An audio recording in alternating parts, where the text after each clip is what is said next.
Hi guys, in this video we are going to talk about the form IMM 5562, which is information on your travel history. Now this is a country specific requirement. If you are selecting a country like, for example, in this case India, you are going to be required to provide this particular form which should disclose all the travels that you or your family member who are in the application have done in last 10 years.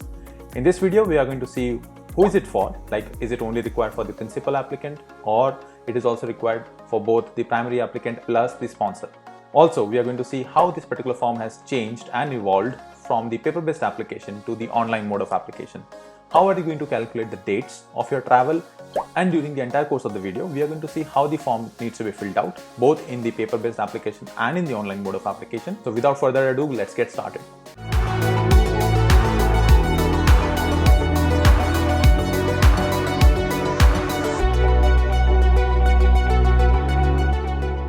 Hey guys, and welcome back to our channel. First of all, we would really want to apologize to the subscribers who had subscribed to us looking for information on the sponsorship process. We know that we have not come up with some videos in last couple of weeks, especially after the winter holidays. We were just engrossed in our lives and we were just enjoying the winter and everything. But here we are back with a video. Now we are going to speed up and complete all the forms and all the documentation around the entire sponsorship process. And we hope that you find these particular videos helpful. We are also going to now talk about not just the paper-based application, which we did in our case back in 2021. We are going to talk about the online mode of application, which is now live, and IRCC is processing those applications as well. Alright, so before we jump into this topic of IMM 5562 and what that form is and who it is required to be filled in for and how it needs to be filled, let me point out to one video that we had prepared, and that video, the link you can find somewhere on the top or you can find in the description box below.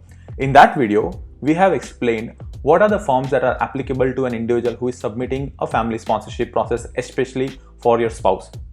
If you do not want to jump onto the other video, I'm going to repeat that section in this video as well. But if you have already seen that and if you already are aware of what exactly that is, then you might want to just skip to the next section as per the time card on the video. Alright, to know whether this particular form IMM 5562 is required and relevant for your application or not, we have to jump on to the IRCC official website. So let me walk you through that. So we go to ircc.canada.ca, click on Immigrate, Family Sponsorship, scroll down, Sponsor Your Spouse, and when you check in here, when you click on How to Apply, here you will have something called Application Package. Now this application package is the place where you're going to answer some questions, and once those questions are answered, system will tell you what are the forms that are relevant to you in general, and also if there is going to be any applicable country specific form that you need to submit or not. Now on the same page, there is also a link now which redirects you to an online mode of application. We are going to talk about it in later part of the video, so do stay tuned. Let's first jump on to the paper-based application. So we click on Application Package, and irrespective of the fact whether you are doing an online mode of application or paper-based application, this is where you are going to come and see what are the forms that are relevant. So when you click on who are you sponsoring, so we select my spouse. What is the country the person being sponsored reside in? Now this is the question which actually answers whether your application is an outland application or an inland application. That is also something that I have explained in detail in my first video out there. So link is in the top of the video or in the description box below. So let's say my wife, who I had sponsored, was in India when we had submitted the application. I would select India as the country of residence, and she is a citizen of India by birth. So this is the third question that you have to answer, and here also I'll just select India. Now when I click on Get Checklist and Forms, system will give, these are the forms for the sponsor, these are the forms for the principal applicant, and it is also going to tell you the country specific requirements. And in this case, since we have selected that my wife is residing in India at the moment, she is required to provide this particular form called IMM 5562 and fill in the information there. Now, if let's suppose your spouse who you are sponsoring is with you in Canada, then if you select the answer, what country does the person sponsored reside in as Canada, and the second question, the document that you are going to submit is issued by which country, and the answer to the third question still remains India, because that's where the original documentation, the passport, the birth certificate, the Aadhaar card, all of that is from India. So when I select India, and I click on get checklist and forms, system is going to give me the forms for the sponsor, the forms for the principal applicant, but there is no country specific forms that are required. It says no extra forms for this country. Now this is because when your spouse would have traveled to Canada for the first time, let's say on a visitor visa or so on a student visa, or let's say a work permit, he or she would have already disclosed and given this information if it were relevant to the immigration officers at that time. So if you're submitting an inland application, this form IMM 5562 is not relevant or not required. But if you're submitting it as an outland application, then this particular form becomes mandatory. However, there is one catch here. If you are submitting an online mode of application, this form becomes mandatory irrespective of the fact whether it is an inland application or an outland application. So first of all, let's first download and see what the form says and what exactly the fields are in the form. So I just go back to the basic fields that I'm submitting an outland application, get checklist and forms, and click on supplementary information on your travel. Of course, we cannot open it in the browser. For this, you need to download the latest version of the Adobe Acrobat Reader. So we just download the file.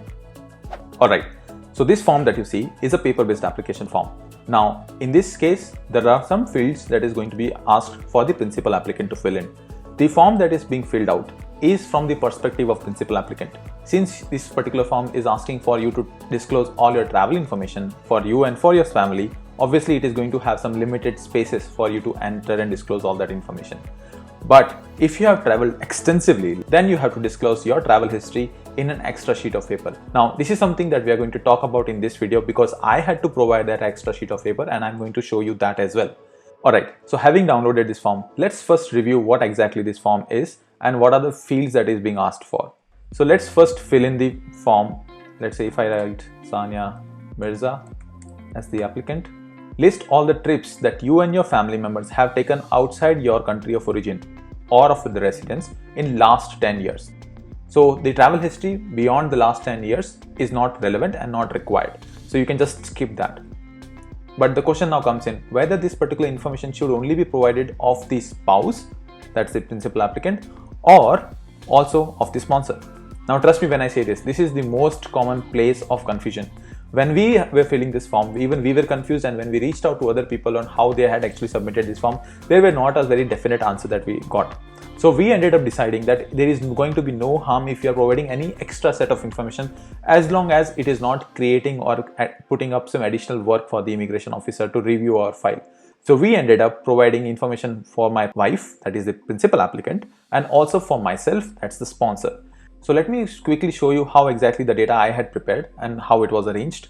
Now the format in which the travel information is required to be provided is not in the date format. So it just is asking for your month and the year of travel. But it also gives you the length field which actually specifies what's the travel period, that's the number of days that you have traveled. So that is the same pattern in which I followed in preparing the extra sheet of paper that I had used. In the next section, your spouse and your common law partner, that is the sponsor. In this case, as I said, we had provided the information and there was no harm in the application.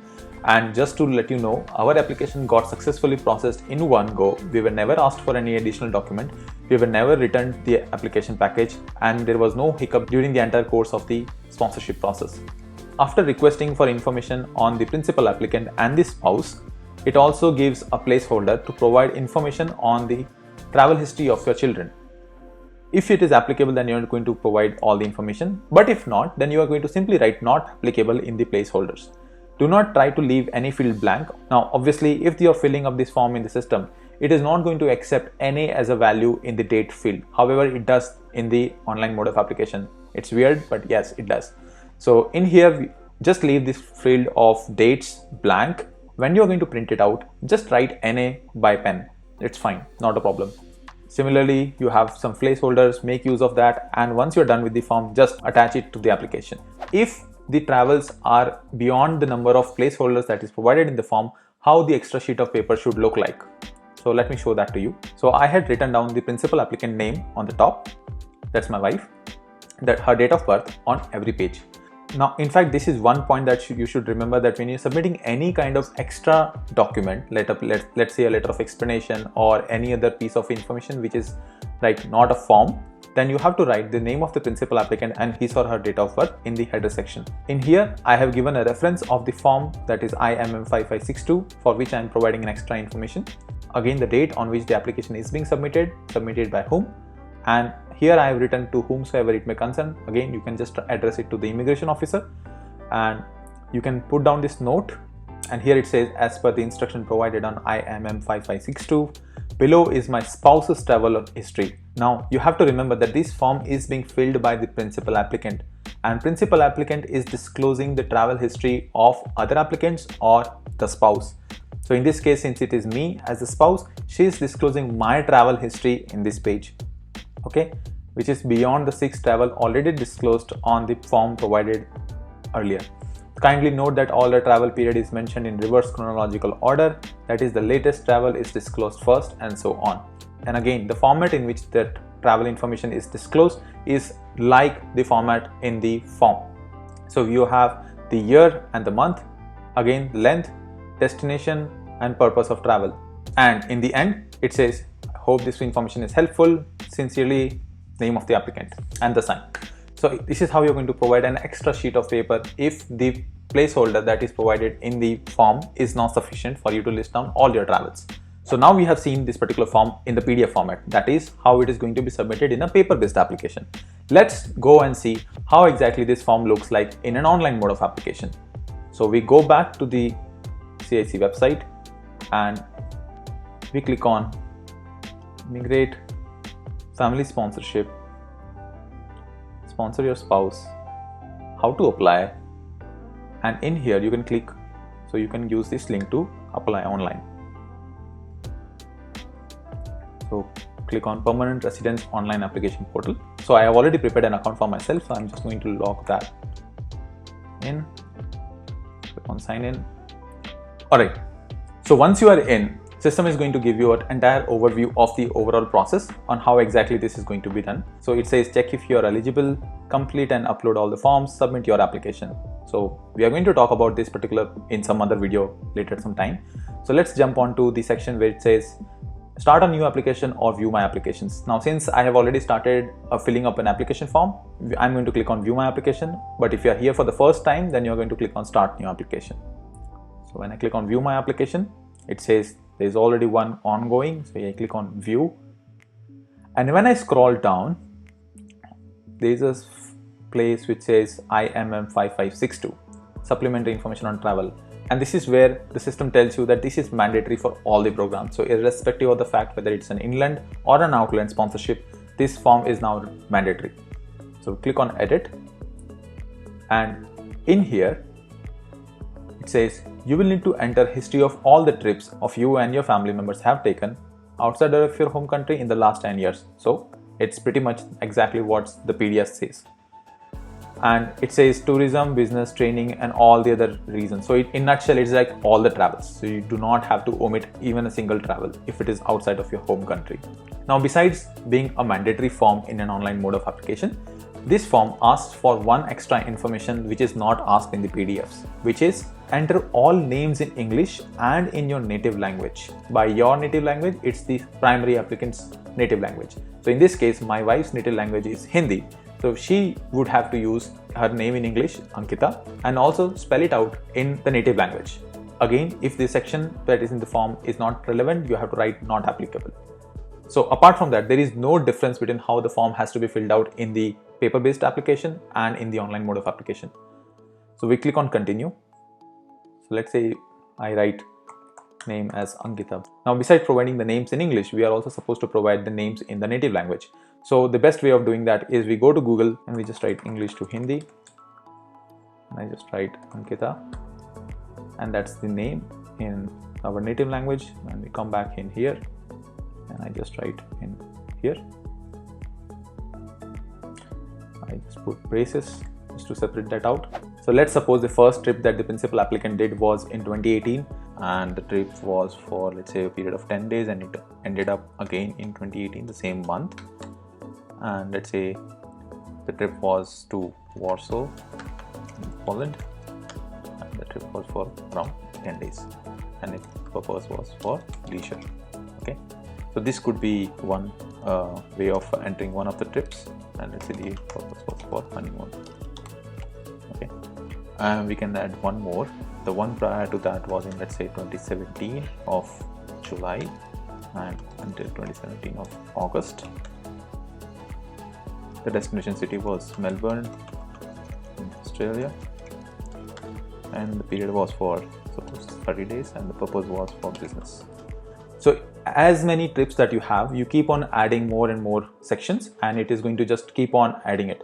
Now these trips have to be done in the reverse chronological order. So that is, the latest trip that you have done has to come first, and then you have to go backwards. Okay, this is like much more logical way of doing it, instead of starting from last 10 years and then coming back to the current period. So once it is done, you click on save and continue. That will take you to the next section, which is for the spouse. So as I said in the earlier section, we decided on entering and disclosing all the trips that I had done as a sponsor, who is the spouse of the principal applicant, in here. So I'm going to list down all the trips in the reverse chronological order, and the last trip that I had done was coming to Canada.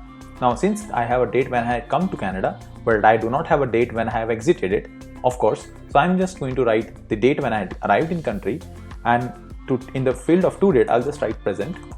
That is, I'm still in here. Okay, so I'm just going to write not applicable in the length. I'll just write city as Waterloo, Canada, and purpose of travel is like permanent immigration. Okay, then I'll keep on adding the trips as I go back in time till the time I reach last 10 years. So I'll just write, let's say, in 2020 January to 2020 Feb, I was in Singapore for, let's say, 30 days, and it was for business. So I can keep on adding as many sections I want to list down all my travel history. Once I have done that, I'll click on save and continue, and system is going to now ask for the information on your children if it is applicable. If it is not applicable, you are just going to simply write not applicable, NA in all the other fields, and just say add complete and return to application. Now the online form can only accept 200 trips. So if you have made more than 200 trips in last 10 years, then you can disclose that information in a document, like it's a Word file, prepare a Word file, put down a tabular format, write down all that information, and then name the Word file as, let's say, trips more than 201 plus or 201 plus. That's in the screenshot on the screen.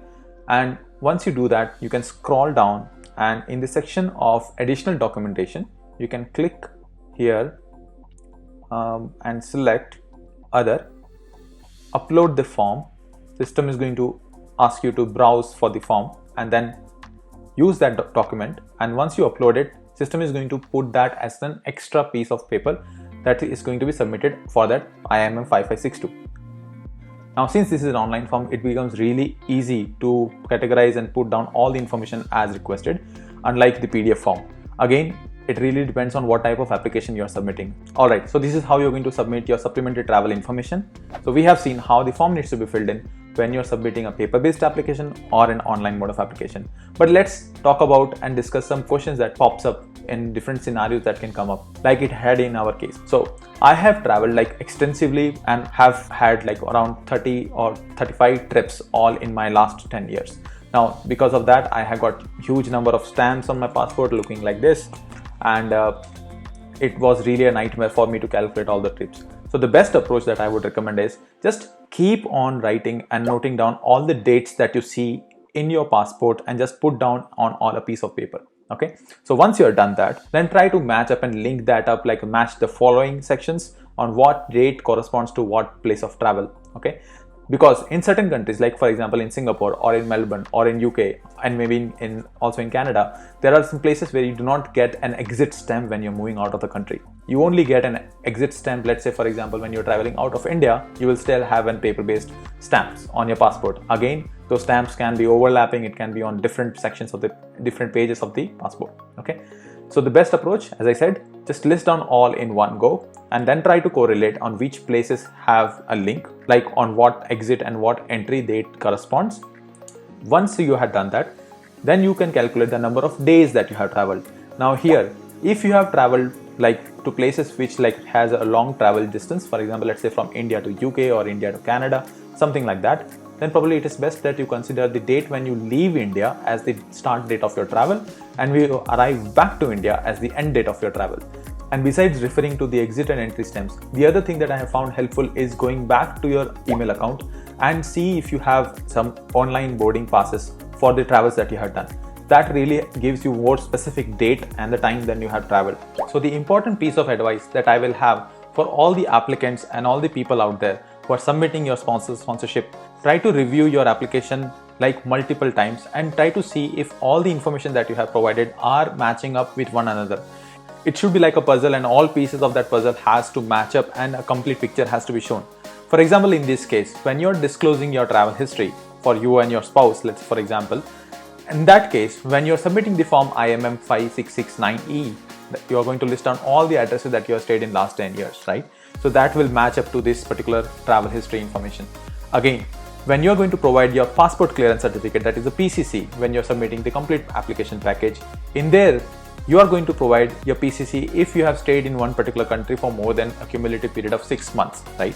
So that is also going to be one particular piece that is going to be matched against this particular travel history. When you're going to submit your passport for getting your COPR and for getting that Canadian visa stamped on your passport, probably the immigration officers are going to review your passport and go through all the stamps that you had. So that should always match up. So try to remember that when you are submitting all the information, try to dig deeper into all the travels that you have made and do not try to leave out on any travel history. It is very important that you get your application submitted in complete package so that your application does not get returned or you are not even asked for any additional documentation during the entire course of your processing. That really just quickens up the processing and you get to be with your loved one as soon as possible.